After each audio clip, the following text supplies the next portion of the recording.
요즘 좀 바빠 보였잖아요.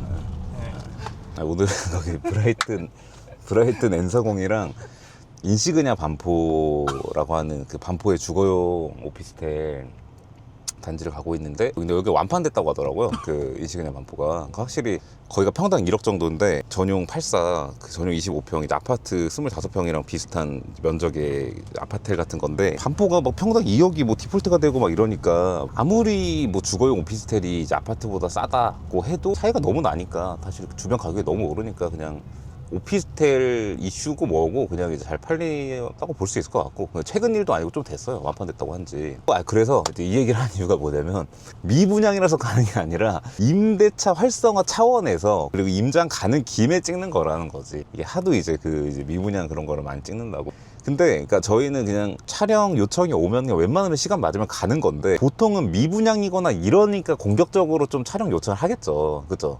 나서포, 갤포 같은 건 이제 우리가 조금 이제 부탁을 해야 되는 거고, 그냥 아쉬울 게 없는데 별로. 근데 하도 그런 요청이 많아서 최근에 아서포, 갤포를 찍은 거예요. 사실은 그전에는 안 찍다가 왜 뭐 홍보할 필요가 있나? 사실 뭐 더 이상 뭐 더 홍보할 게 있나? 약간 이런 느낌이었는데, 그런 미분양이 나 있거나 임대가 어렵거나 이런 것만 올리니까 약간 좀 보고 싶은 것 좀 올려라 이런 댓글이 좀 많았어요. 아무튼 그래서 올렸던 거고, 그리고 방금 제가 얘기한 거에서도 그 오피스텔과 아파트의 매매 가격을 비교할 때 제가 요즘 좀 많이 답답한 포인트가, 그러니까 이 면적이 아파트도 그렇고 오피스텔도 그렇고, 이게 제가 맨날 하는 얘기인데, 계약 면적이 있고 공급 면적이 있고 전용 면적이 있어요. 둘 다 있어요, 둘 다. 근데 이 아파트는 주택법 적용되고 오피스텔은 건축법 적용이라 분양 면적이 달라요. 그러니까 아파트는 분양 면적이 공급 면적이고 오피스텔은 계약 면적이 분양 면적이란 말이야. 그래서 분양 면적으로 평당가를 계산하면은 오피스텔이 전용률이 낮아서 그런 게 아니라 당연히 평당가가 훨씬 적게 나와요. 이게 수치가 어느 정도 되냐면은, 시그니엘 100평이 전용 70평 정도에 공급 100평에 계약 180평이에요. 이 비율이 아파트도 마찬가지야. 아파트는 100평을 가져오고 오피스텔은 180평을 가져와서 평당가가 낮다, 오피스텔 안 오른다, 이렇게 얘기하면은, 그러니까 실제로 오피스텔가 덜 오르는 것도 맞긴 한데 아예 단위 자체가 비교가 안 맞고, 지금 저가 얘기했던 인시그냐 반포 평당가는 전용 평당가를 얘기한 건데, 이것도 아파트는 왜 공급 가져오고 얘는 전용 가져오냐라고 할 수 있잖아요. 근데 그렇다고 해도 같은 조건에서 한다고 해도 공급 면적끼리 비교해야 맞는데, 왜 이거를 오피스텔, 이제 주거용 오피스텔을 전용 면적과 아파트 공급 면적을 비교를 하냐면, 아파트는 서비스 면적이 있으니까 거의 공급 면적 정도가 실면적이 나오고, 오피스텔은 전용 면적 이꼴 실면적이에요, 거의. 근데 이것도 디테일하게 들어가면 요즘은 이제 오피스텔도 발코니가 돼서 좀 다른 점이 있긴 한데, 오피스텔 발코니는 아파트처럼 실내처럼 쓸 수가 없어요. 그게 법으로 금지가 돼 있어. 그래서 사실 빼는 게 맞아요. 그냥 이제 야외 좀 테라스 같은 거죠. 사실 뭐 엄밀히 말하면 테라스는 아닌데, 테라스는 1층에만 있는 게 테라스니까. 아무튼 이제 그런 개념 때문에 다시 정리를 해보면, 시그니엘 레지던스가 특이한 거예요. 보통은 오피스텔은 이제 계약 면적으로 평수를 얘기를 하는데, 시그니엘 레지던스는 분양할 때부터 공급 면적으로 얘기했어요. 그러니까 오피스텔 느낌을 좀 지우고 싶었던 것 같아, 제가 볼 때는. 그래서 100평으로 얘기를 했는데, 보통 여러분들이 네이버나 호갱노노 들어가서 보이는 면적은 계약 면적하고 전용 면적이 보여요, 오피스텔은. 아파트는 공급 면적하고 전용 면적이 보이고. 그래서 전용 면적끼리 비교하면 뭐 그나마 비슷할 수라도 있는데, 아파트 공급 면적과 오피스텔 계약 면적을 비교하면 아예 그냥 이건 안 맞는 비교를 하는 거다라는 말씀입니다. 그래서 어디는 뭐 이 지역의 아파트는 평당 1억이 넘는데 오피스텔은 평당 뭐 5천밖에 안 되네요, 이제 이런 분석은 안 맞는 거예요. 그러니까 거기서 말하는 평수가 아예 단위 자체를 다른 걸 가져왔기 때문에, 공급 면적과 계약 면적을 가져왔기 때문에, 차라리 비교를 할 거면 사실은 제가 생각하는 제일 정확한 비교는 아파트 공급 면적과 오피스텔 전용 면적인데, 왜 오피스텔은 전용이고 아파트는 공급이냐라고 해도 그냥 공급끼리 비교해야 그냥 대충 비슷한 비교가 되는 거다, 약간 이런 말씀이고. 그래서 방금 인시그냐 반포 케이스만 봐도 사실은 이제 평균 가격이 반포가 평당 2억인 건 아니니까, 뭐 평균 가격이 예를 들면 뭐 한 1억 6천에서 1억 8천 정도 된다고 했을 때, 이것만 돼도 평당 1억짜리 오피스텔이 다 팔리는데, 그런 같은 지역에서 비슷한 면적에 비슷한 상품성의 주거용 오피스텔과 아파트가 2배가 차이 날 수는 없어요. 그러니까 그거는 그냥 계산을 잘못한 거다라는 말씀입니다. 이 얘기를 하려고 이렇게 길게 얘기했어요. 이해되셨어요?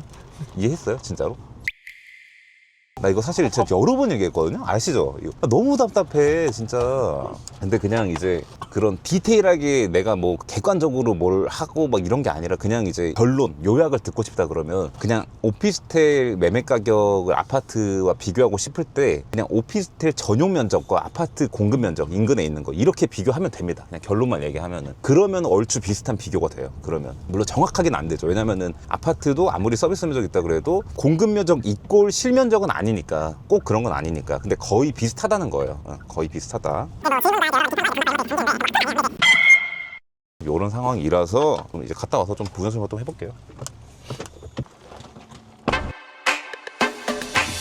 Ain't nothing in this world that's stopping me. My Rari outruns your Odyssey. I broke it off cause I'm not settling. I gotta get for the lamp on a trip cutting me.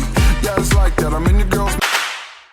54평? 아, 그럼 거의 주력이네요 이게? 얘가 이제 튀어있지가 않고 이 앞으로 딱 아, 보여. 그러네요. 근데 네. 그래서 54평은 저층 인기가 많긴 했었어요. 안산은 어떻게 돼요? 앙산은? 근데 아예 그냥 호텔처럼 운영하면, 근데 거기는 사실 뭐 오피스텔 같은 느낌이 아니라 호텔 같은 느낌이니까. 근데 호텔은 진짜로 방이 없어요. 거기 안다즈도 100만 원인데도 없어요. 지금 사실 우리나라 부동산 중에 호텔이 제일 좋아요 지금. 그 대형 오피스도. 그래서 앙산은 가시죠? 다 찍었잖아. 아니 지금 들어오자마자 그 브라이트 N사공 담당자 선생님과 수다를 30분 떨다가 이제 시간이 다 가버렸어요.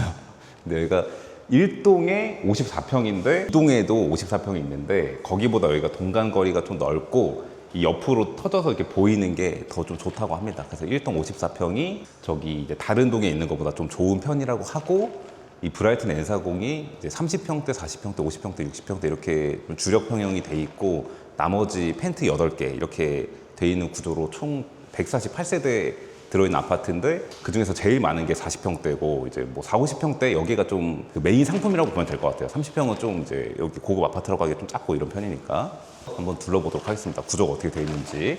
여기가 지금 거실이고 이 보이는 데가 지금 남향입니다. 남향 옆으로 좀 트여서 보이는 거고, 그리고 제일 중요한 이제 거실과 주방 배치를 한번 보도록 할게요. 제가 자주 얘기하는 구조적인 거를. 거실에서 바로 이쪽으로 오면은 주방이 여기 아일랜드 식탁이 짧게 돼 있고 안쪽으로 쭉 들어가서 따로 서브 주방은 없는 이런 구조예요. 이게 50평대인 54평인데, 그리고 뒤에 싱크대가 하나가 있고 좀 베스트 형태는 아니라고 보여요. 왜냐면은 이 자체도 장점이 있는데 여기에 아일랜드 식탁이 있고 거기서도 조리를 할 수 있고 안쪽에 구분이 되어 있는 서브 주방이 있는 게 사실은 좋다고 보이거든요. 왜냐면 요즘은 옛날하고 좀 문화가 많이 달라져서 홈파티 같은 것도 많이 하고 이제 집에서 노는 이런 문화가 좀 많이 생겼다고 볼 수 있어요. 이게 코로나 이후에 좀 정착됐다고 볼 수 있는데, 그래서 이 아일랜드 식탁에 이제 비싼 뭐 1억 넘는 이런 억대 아일랜드 식탁이 많이 팔리는 뭐 아크리니아니 불타비니 이런 이유가 이게 약간 일종의 여자들의 약간 뭐 페라리라고 해야 되나? 좀 그런 느낌이라고 볼 수 있어요. 이거는 간지용. 사실 이게 진짜 쓰임새적으로 그 아일랜드 식탁 뭐 2억짜리, 3억짜리가 좋을 리는 없잖아요. 사실은 기능이 없는데. 근데 이게 예쁜 거죠. 소재도 좋고. 그래서 그런 거가 있고, 예쁜 게 있고, 실제로 찌개 끓이고 고등어 굽고 할 공간이 있어야 되는데 여기가 지금 구분되어 있는 서브 주방이 없으니까 이제 그런 거는 조금 이제 살림을 하는 분들 입장에서는 안 좋을 수 있다 그런 거고, 근데 사실은 요즘은 요 정도 면적의 이제 강남권 중심지에서 좀 여유 있는 남자가 혼자 살고 뭐 젊은 부부가 사는데 요리도 안 하고 뭐 이런 경우들도 많으니까 이제 그런 타겟을 했다고 볼 수 있는 겁니다. 이게 그러니까 이제 의도를 했든 안 했든 이제 거의 그런 타겟의 배치라고 볼 수 있는 거예요. 여기서 이제 조리를 뭐 하거나 이런 거를 안 보이긴 해서 약간 서브 주방의 성격을 띠긴 하는 건데 이 안쪽으로 들어오면은 근데 어쨌든 구분이 안 돼 있다는 말씀이고요. 이 안에 세탁기 건조기가 있는 이런 형태입니다. 이 안에 세탁기 건조기가. 그래서 주방 공간, 이제 키친 공간은 여기가 다다라고 보시면 되고요. 입구 쪽으로 가볼게요. 여기가 지금 54평인데 방 3개 구조거든요. 첫 번째 방. 근데 여기가 1동이다 보니까 앞동에 막히진 않고 단지 밖에 보이는 상황이라고 보면 될 것 같습니다. 1동이 가장 북쪽에 있는 동이에요. 그래서 첫 번째 시작되는 그런 동인데 이제 거기서 북쪽에 있는 더 들어가 보겠습니다. 들어가면은 여기 하나가 방이 더 있는데 이제 서브룸 2개가 있고 그 사이에 화장실이 있는 이런 구조네요. 여기는 샤워 부스까지 있고 특별한 게 없습니다. 나가 보겠습니다. 또 이쪽으로 들어와서 안방 쪽으로 가보겠습니다. 방금 이제 서브룸 2개를 받고 여기 게스트 화장실 하나랑 서브로 화장실이 있었죠. 안방 쪽으로 들어가 보겠습니다. 제가 최근에 많이 했던 얘기죠. 요즘은 그러니까 마스터 존 자체는 당연히 큰 게 좋은데 이 방 공간을 크게 만드는 게 아니라 비율적으로 지금 여기 거의 마스터 룸의 반 정도 정도 되는 드레스룸이 있어요. 그러니까 비율이 거의 2대1 정도 되는 거예요. 그러니까 이렇게 하는 게 좀 트렌디하다, 쓰기가 좋다라는 겁니다. 방이 이렇게 커봤자 사실은 요즘은 거의 거실 위주 생활하고 방에는 침대만 있고 이런 경우가 많기 때문에 안방이 커봤자 쓰임새가 없어요. 근데 드레스룸은 커야 되죠. 부족하면 다른 데 또 옷을 비치를 해야 되니까 이제 그런 차이가 있는데 이게 지금 드레스룸이 크게 돼 있다. 이렇게 비율을 얘기하는 겁니다. 아서포도 안방은 작지만 드레스룸이 비율적으로 크단 말이에요. 근데 갤러리아 폴에 최근에 갔을 때 보면은 옛날에 지은 아파트다 보니까 안방은 엄청 큰데 안방 대비해서 드레스룸 공간이 거의 한 4분의 1도 안 돼요. 4분의 1도 안 되는 거의 그 정도로 지금 비율 차이가 많이 난다고 볼 수 있어요. 그리고 욕실도 욕조 들어가 있고 여기 샤워부스 따로 있고 근데 욕조가 뭐 요즘 많이 하는 그런 프리스탠딩 욕조나 이런 게 아니고 그냥 이렇게 일반적인 욕조가 들어가 있는데 지금 이 상황에선 이게 맞아요. 여기 바로 앞에 샤워부스가 있기도 하고 프리스탠딩 욕조는 아서포에 보면은 욕조가 있는 데가 단차가 올라가 있단 말이에요. 그리고 거기서 뷰도 내려다 보이고 그러니까 그냥 하나의 뭔가 좀 오브제처럼 이렇게 화장실 들어갔을 때 그냥 보는 용도도 있는 거죠. 실제로 욕조도 쓰긴 쓰지만 그럴 때 뭔가 약간 불편하더라도 관리하기 힘들더라도 프리스탠딩 욕조가 들어가는 이런 느낌을 볼 수 있는데 여기에 이제 프리스탠딩 욕조를 안 넣고 그냥 이렇게 일반적인 욕조를 넣고 관리하기 편하고 쓰기 좋은 이렇게 한 게 좀 잘한 것 같다 생각이 듭니다. 이렇게 해서 브라이튼 N40 1동의 54평형 세대를 다 둘러봤다고 볼 수 있습니다.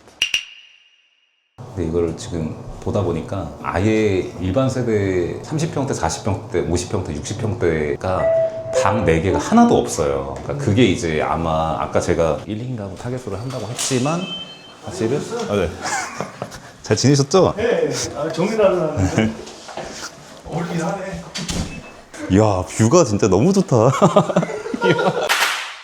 그래서 여기가 30평이 방 2개, 화장실 2개인데 전반적으로 일반 아파트보다 방이 하나 작다고 보면 돼. 그러니까 면적 대비. 그러니까 보통 일반 아파트는 30평 되면 방 3개, 화장실 2개고 뭐 4, 50평 되면 방 4개, 화장실 뭐 2개나 3개 뭐 이렇게 되는데 여기는 지금 일반 세대 중에 방 4개가 없는 거예요. 그 펜트도 하나밖에 없어. 방 4개짜리가. 그러니까 이게 좀 특이하다고 볼 수 있는데 메이저 요즘 하이엔드 주택 수요가 3040 남자라고 했지만 사실 여기는 지금 완전 나이는 아스포 정도의 금액대도 아니고 그 정도 수요층 아니고 근데 면적도 뭐 70평대 이런 게 아니잖아요. 이제 그러다 보니까 사실 강남의 40평대, 뭐 강남의 60평대, 뭐 강남의 50평대 이런 대형 면적은 부부 있고 자녀 하나 있거나 뭐 자녀 둘 있거나 이런 데가 이제 50평대, 60평대 이런 걸 많이 볼 텐데 그러니까 다른 대단지 아파트 뭐 반포나 뭐 이런 데랑 많이 볼 텐데 방 4개에서 아마 그 수요가 좀 많이 갈렸을 것 같아요. 그래서 지금 입주민 구성이 막 연예인 위주가 되고 뭐 젊은 사업가나 뭐 이런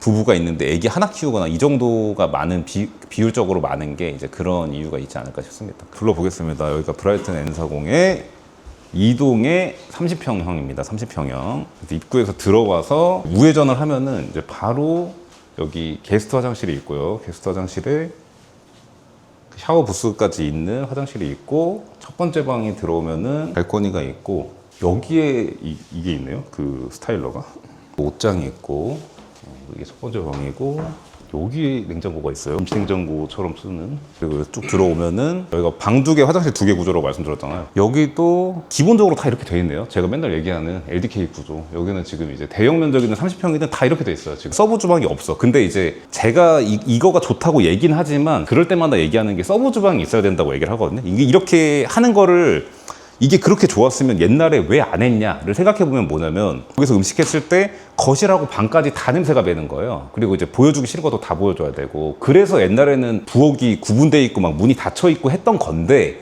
요즘은 그 니즈도 약간 수용을 하면서 이 아일랜드 식탁 자체가 뭔가 여자들의 로망이나 이거는 예쁘게 보여주는 용도 게스트들 왔을 때 여기서 뭐 와인 한잔 하면서 이렇게 놀고 이런 건데 고등어 굽고 찌개 굽고 이런 거는 서브 주방에 들어가서 하는 이게 돼야 돼서 그래야지 제가 말하는 그런 가정집 3인 가구 4인 가구를 수용할 수 있는 거예요. 방개수도 방개수인데 그래서 여기가 지금 전반적으로 3인 가구 4인 가구 일반적인 강남에서 50평대 이상 집을 사는 그런 가구의 수요를 좀 덜 빨아들인 것 같아. 반포랑도 차이가 많이 벌어졌잖아요. 여기가 지금 한 1억 2천 정도인데 가격이, 반포는 거의 신축 그런 로열 같은 데는 평당 2억도 넘고, 그게 아니더라도 못해도 1억 6천, 뭐 1억 8천 이런데 여기가 지금 1억 2천인 게 아마 이제 그런 수요를 좀 덜 빨아들인 이제 그런 거로 보인다, 결과론적으로. 제가 말하는 메이저 수요 타겟으로 좋기 때문에, 그 또 희소하기 때문에 강남에 이런 이제 고급 아파트가 잘 없어서 계속 강조를 한 건데, 그 요인을 살펴보면 그렇다는 거고. 그래서 제가 어떻게 보면은 좀 고급 오피스텔의 대형화한 느낌이에요. 이게 지금 서브 주방도 없고, 이제 방도 이제 30평은 2개, 그 이상 대형 평수들은 3개 이런 식으로 되어 있으니까. 근데 이쪽으로 또 가보겠습니다. 안방을 들어와 보면은 여기도 마찬가지로 그러니까 이런 것들이 다 잘 돼 있어. 그러니까 제가 볼 때는 이런 평면이나 구조 자체는 이 마스터 존 자체는 크게 하고, 그러니까 이걸 하려다 보니까 방 개수가 하나씩 줄어든 거예요, 사실은. 그러니까 장점이 없진 않아. 마스터 존 자체를 크게 하고, 근데 방을 줄여야 되는 거예요, 방을. 이게 커봤자 쓸모가 없어. 그냥 벽이 다 비어있고 침대 하나만 떨렁 있게 된단 말이에요, 결국은. 거실에서 메인 생활을 거의 하기 때문에. 그래서 방 마스터 존은 큰데 그 안에서 방은 작게 하고 드레스 룸을 크게 만드는 거예요. 그러다 보니까 지금 방 하나 공간이 빠지는 거예요, 그 일반 아파트보다. 이것도 지금 비율적으로 사실 이 안방 공간 대비해서 여기가 지금 적은 편이 아니죠. 근데 이 안의 공간 자체는 사실 크지 않아서 아까 그 봤던 40평대나 50평대 비해서 좀 작은데, 화장실로 오게 되면 욕조가 있는 화장실이 있습니다. 이렇게까지 해서 화장실이 2개인데, 그러니까 이 구조는 사실 많이 익숙하죠. 아까 전에 그 40평대에서 봤던 거기 이제 일반적으로 만들지 않으려고 이렇게 병 만들고 하다 보니까 이제 변기랑 욕조랑 가까워졌다, 이런 것보다 이거는 우리가 좀 많이 봤던, 이렇게 해서 얼추 브라이튼 N40의 30평형을 들어갔다고 보면 됩니다. 여기도 안방에는 이제 발코니가 있고요. 피디님은 어떠셨어요? 대표님께서 항상 왜 오늘 안 오냐고 했는데 오늘 올만 하네요, 여기가. 그래서 이게 사실은 전세가율이 좀 높았어가지고 이게 50%가 넘거든요. 지금 이 오른 가격에서도, 지금 1억 2천 정도에서도 전세가율이 반이 넘어서, 사실은 전세가율만으로 1대1 비교를 하면 안 되는데 지금 같은 경우는 되죠. 얘도 신축이고 쟤도 신축이고 뭐 이런 식이니까. 그 얘도 아예 고급 빌라나 이런 것도 아니고 얘도 어쨌든 아파트 형태고 이러니까 일반적인 다른 이제 아파트랑 비교를 할 수 있는데, 전세가율이 높아서 활용하기, 이제 갭 투자나 이런 거 하기에 좋았었는데 지금은 이제 여기다 다 토어제 묶이고 해가지고 그거를 활용하기는 어렵지만 어쨌든 전세가율이 높다는 게 상대적으로 지금 최근에 한번 또 쫙 올랐잖아요. 근데 그때 얘는 이제 상대적으로 덜 올랐는데 뭐 파란 차를 두고 반영이 되지 않을까 생각이 듭니다.